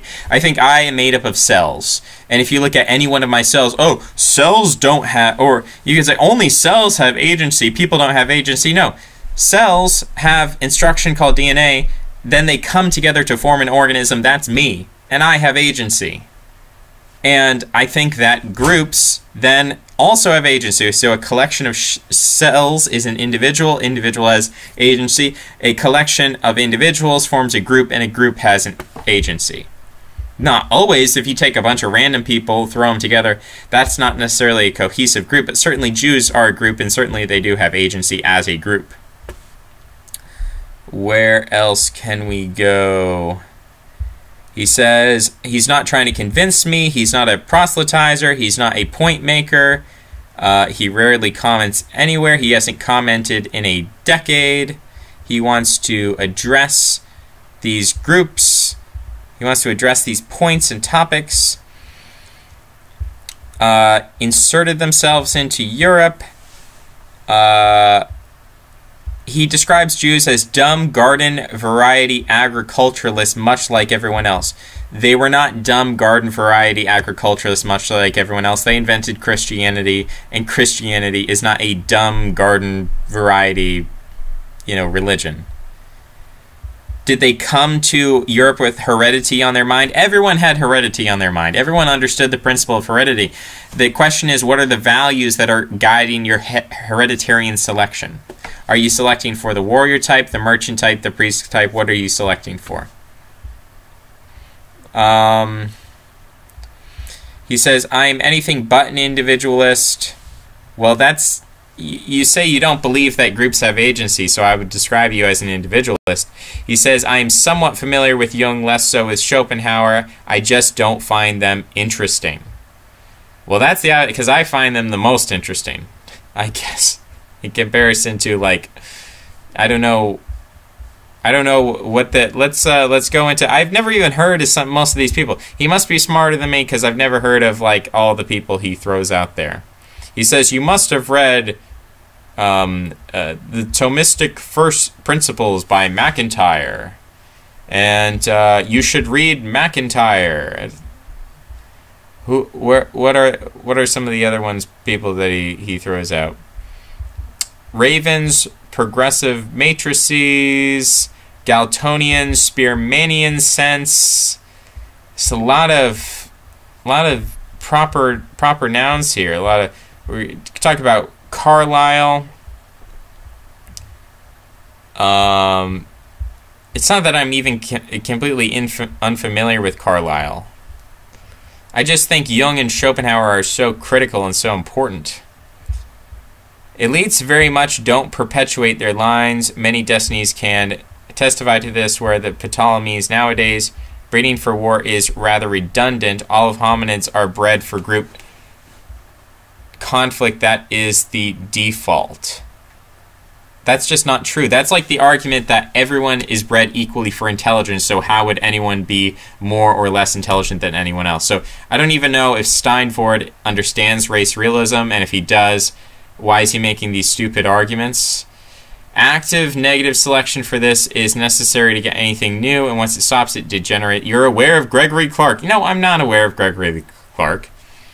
He doesn't, so I don't know. I don't know what that says about me. Maybe I'm just uneducated here, but endogamy was not a thing for European elites. There was gene flow everywhere. Nothing was being concentrated. It was being disseminated. So I'm familiar with that concept. Let's just refer to the concept. If dogma is a lack of intellectual freedom, I'd like to ask you who has more intellectual freedom of the two. Isolated Eskimo tribe with no dogma to speak of, outside of fishing methods and survival skills, or a middle-aged scholastic that spent his entire life studying Latin tomes to better argue the Catholic position. Who is less constrained here? Who can come up with more original and sophisticated thought? Yeah, I don't even necessarily want, because there's so much stuff being thrown out here. To me, the only way to be productive is to focus on the most contentious and important. He said, okay, so he says, this is, and I've read this paragraph before. I've read this paper before, but I don't care to memorize the names of these people if I'm not making arguments in favor of them. So the quote is, the ancient Jewish population suffered remarkable vicissitudes: the Babylonian exile, the Hellenistic conquest, and the Hasmonean state, the revolts against the Roman Empire.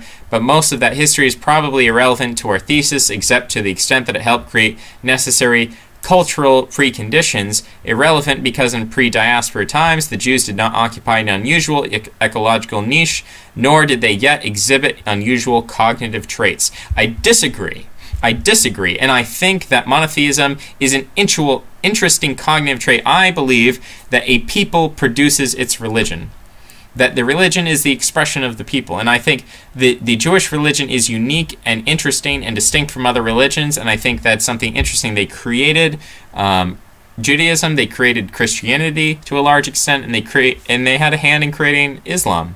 So this is a very interesting spiritual religious people. He says most Jews then were farmers, just as nearly all settled populations. They must have experienced evolutionary pressures similar to those experienced by other people in the religion. But again, we see a distinction between Jews and non-Jews going back very far. So I don't buy this thing that Jews were just like everybody else. A fair amount of classical commentary on Jews has been preserved. There's no sign that anyone had the impression that Jews were unusually intelligent. Well, I can agree with that idea that Jews weren't necessarily unusually intelligent compared to the Greeks and Romans. The brown pill king. Sorry, I'm getting notifications. Okay, so it's not their unusual intelligence with respect to the Greeks and Romans. I think if we look at Greek and Roman writers, most Greek and Roman writers were probably more intelligent than the average Jew. But the Jewish nation, I think, is exceptional. You compare it to other nations in the Middle East, other Semitic nations, for instance, the Arabs from Arabia, are much more intelligent historically. When the Romans go in and they deal with the Berbers and they deal with the Arabs and they deal with these other peoples, they don't meet the same opposition as from the Jews. Jewish opposition to the Romans and Greeks was fanatical. There's something special, cognitively interesting about the way that the Jewish people are fanatical in their opposition to the Greeks and the Romans in ways that their neighbors are not. Their neighbors are like, oh, the Greeks and Romans have arrived, I guess we just have to give up, and they'll fight some battles, they'll fight some wars, but when they lose, they'll just kind of give up. The Jews don't give up. They're fanatical. There's a vertical thinking in Judaism where they have this axiomatic core principle of this fanatic worship of themselves. You could call that narcissistic, but it's powerful. And they're able to maintain that in a way that other people in the region are not able to maintain. And I actually can't even think of any other people who are as resilient as the Jewish people. So I'm amazed and I'm impressed by this history, which continues up through the present day. And actually, the only... If you want to make an argument that Jews are an unremarkable people, I wouldn't look at the ancient classical world because, you know, the Torah, to me, is a remarkable document, a remarkable history for a remarkable people. The mediocre period, for me, is actually the decline of the Roman Empire up through the Scholastic era. Really, there's nothing to write home about the Jews. In the Crusades, like, people strike out against the Jews, and the Catholic Church defends the Jews, and the kings defend the Jews. But the Jews, there's really not much coming from the Jewish community. The Jewish community is not really doing anything from about the 4th century up until about maybe the 14th century. There's really nothing going on in the Jewish community. They're really not doing anything. They're kind of kept under lock and key by the Catholics. The Catholics keep the Jews under lock and key. the Catholics effectively control the Jews, and the Jews aren't able to do much. But they are continuing to run this eugenics program where they become smarter and smarter and smarter. That to me, I take it from a Schopenhauerian view, where Schopenhauer says the will manifests itself in the world, and the will pushes itself. It's sort of a Lamarckian concept of evolution, which people get, oh, Lamarck that's discredited, that's pseudoscience, but I think there's a truth to it, that if you constantly push as a human group, if you constantly push towards certain values of world domination, if you push toward a value of being intelligent, if you push toward a value, then ultimately you actually impact the genetic selection within that group. So I think that will has to precede the selection process itself. And so that's why I look at the classical Judaism, or pre-Christian Judaism, such an important time for the formation of the Jewish people. And really the hibernation period for the Jewish people is about, again, from the 4th to the 14th century, not much going on with the Jewish people. Not very much. I guess in the city of Venice, they become prominent, they become important, but it's really up until the Venetian Republic, they really don't play a huge role in European affairs, very much kept under lock and key by the Catholics, continuing that eugenic trend within their own communities, the shtetl communities, Judengasse, the little cordoned off quarantine communities they live in.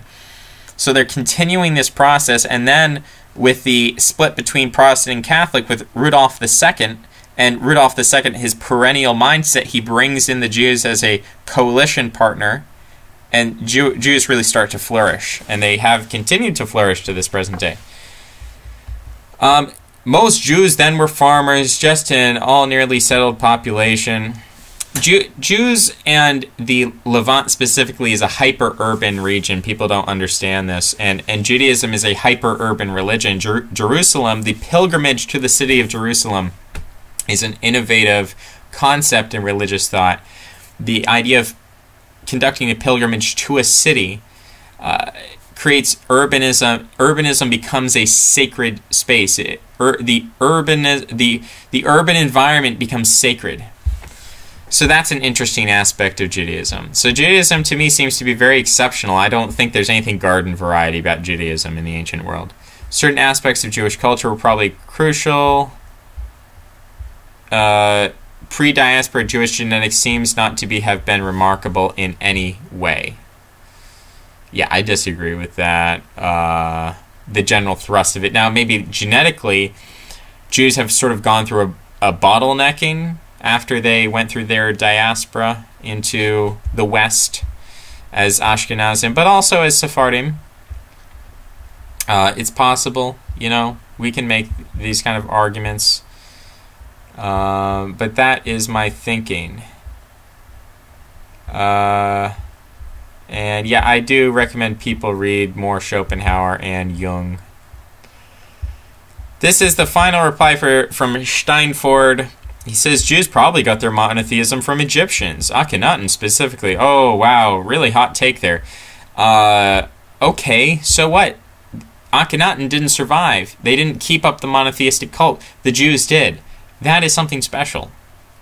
There's no reason to believe that being a monotheist requires one to be more intelligent. Zoroastrians, Arianists, Mandaeans, and others were monotheists. Well, as far as I know, Arianists and Mandaeans were derivatives from Christianity, which is a derivative from Judaism. So really, you've only named one thing, which is Zoroastrians. And I do think Zoroastrians, being Indo-Europeans, were more intelligent than the people who they conquered. Zoroastrians were not native to the region. They were conquerors. They were invaders. And so the fact that the Jews took this Zoroastrian principle of dualism and then they make it into monism with one God, who is the originator of both good and evil. And you could say, oh, well, that derives from Akhenaten and the Egyptians. Okay, but it doesn't last in Egypt. With the Jews, it lasts. They take that idea and they make it, they fanatically follow it. So there's something very interesting here. He says, it doesn't say that they were unusual in faith. It states they weren't cognitively unusual. Well, isn't there a relationship between faith and you know, cognitive processes? I mean, you could say this is an atheist perspective. But my perspective on religion is that your religion has everything to do with cognitive processes. You can't separate cognitive processes from religion. So if we're looking at a population that is religiously exceptional and exceptional in its faith, then I would have to say this is a cognitively exceptional people. Now you can say, well, they were cognitively exceptional because of their unique historical environment or their cultural environment or something. It's not genetics, but I'm saying that uniqueness then becomes a genetic uniqueness over time as it is codified in Jewish life. And oh, well, that's just serendipitous. Well, it's not serendipitous because the Jews decided to be a distinct minoritarian people. And because they chose to never give up and to never tire of distinguishing themselves, they chose to never slacken, and they chose to never waver. I mean, some did, right? Some Jews said, hey, this Judaism thing is not worth it. I'm going to convert to Christianity. And some converted to Islam. But the Jews who remained Jewish, they did so out of this stubborn defiance. I think there is something interesting there. And you could say, oh, well, that's just culture. That's not genetics, that's culture. But culture influences genetics. And we know this from Richard Lynn. We know this from our studies of eugenics and dysgenics, that culture, as I said, if I was dictator of Africa, which is not a position, it's not a country, but if I made it a country, I said, Africa's a country now and I rule it, if I controlled the culture in Africa, I could change the genetics of Africa. And if I controlled the culture of Europe, I could bring Europe down to the level of Africa genetically. So from my perspective, genes follow culture. Hereditarians are always making this claim that culture follows genes, that culture is an expression of genes. But because of inventions in the Neolithic with urbanism, spread of information, writing, codification of ideas, memetics starts to get into this feedback loop with genetics. And memetics starts influencing genetics in a big way. That's only speeding up over time. So, what are we looking at here? Dynamic. Fourth density should make YouTube videos.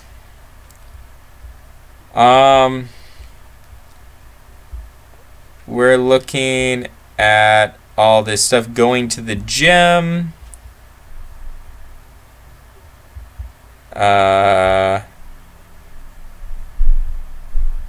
All these arguments. See, this is why I like when people make videos, because then it helps me select, when I have a comment thread, I'm looking at hundreds of comments here, and it's one comment and then a million replies and then another comment below that.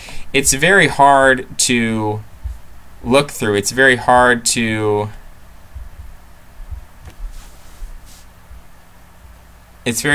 find. It's very hard to wow.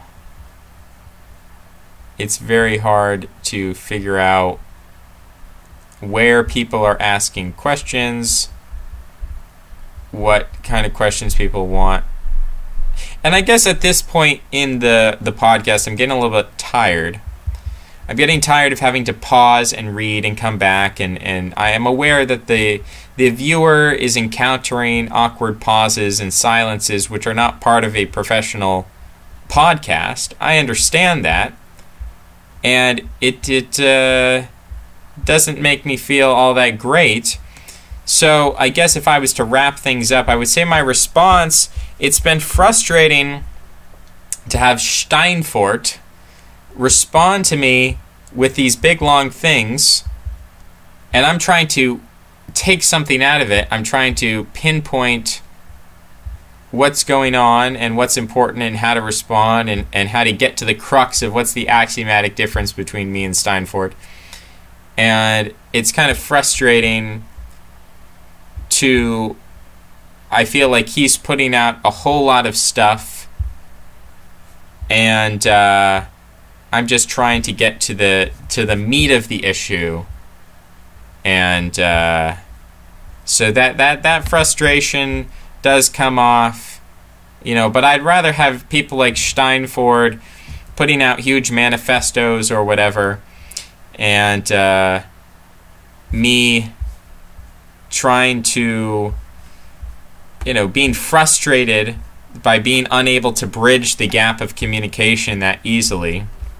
And that's probably just lack of patience on my part. You could say that's immaturity.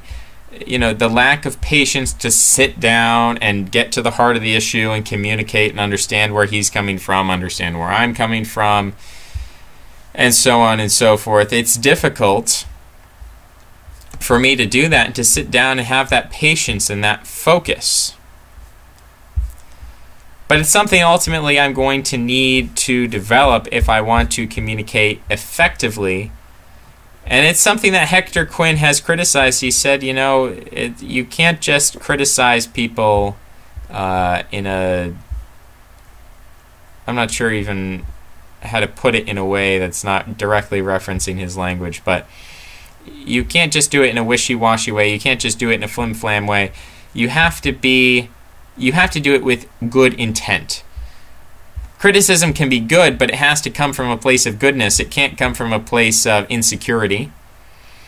Critique has to come from a place of love and wanting to actually help the person who you're criticizing.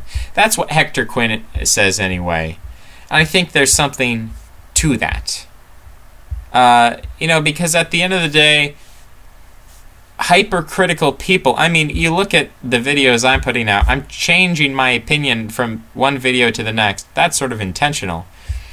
But it also reveals that, if we're to be harsh with one another in that way, then we're going to be harsh with ourselves. And if we're harsh with ourselves and we're unforgiving toward ourselves, that causes stress. And that stress leads to a lot of negativity, and that might not be seen, but this is a problem with a lot of perfectionists, people who are judgmental, people who are critical toward others often are critical toward themselves. And that negativity and that stress leads to a lot of negative outcomes that we might not understand apparently, but that can have some deep effects in terms of our ability to focus and to make the right decisions. I talk a lot about how people use their time in a bad way. And it's very easy to be a very negative person, to be a black-pilled person or a negative person. Some people are depressed, some people are angry, but a lot of people have negative emotions and they don't know how to deal with those emotions except by lashing out. And I've seen a lot of beta males, guys with oily, greasy black hair, who are self-described antinatalists and leftists and whatever, who are mean people, and they talk about destroying the family. And I'm thinking of particular individuals that I've encountered in real life. And I think, where does that negativity come? Where does that criticism, that hatred of other people come from? Ultimately, I think it comes from a self-critical place. They look at themselves in the mirror and they say, I'm not who I should be. I don't like who I am. So I'm going to criticize other people. So there's sort of an internal meanness, or there's a recognition of the self as ugly, and that hypercritical state of the self against the self then manifests as the self against everyone else. So they've turned that internal negative energy, they've expressed it outward in a sadistic way. And I might fall prey to that. Not in a simplistic way, but I do have to be aware of that. I do have to